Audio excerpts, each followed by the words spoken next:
नमस्कार। ये जो प्रेम कविता पढ़ी शुणिली कवितार शीर्षक ईश्वर प्रेमिका। अतीत जहाँ सब थिला आकर्षण केवल आकर्षण पिलाळेमी और मूर्खामी बीते जीवन प्रेम नुहे। राति राति बीती समय नुहे प्रेम।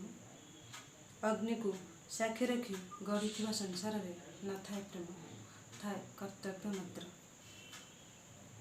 प्रेम मनरे अंका जाइथिबा गोटे सत्ता, से सत्ता भितर गढ़ी उठिथिबा संपर्क, संपर्क को नहीं बंचिबा मरिबारे संकल्पबद्ध।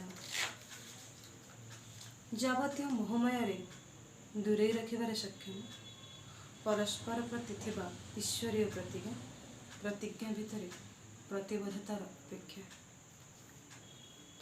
प्रेम उड़ाणर अन्य नाम, अतुट विश्वास और भरोसा नारे आजादी।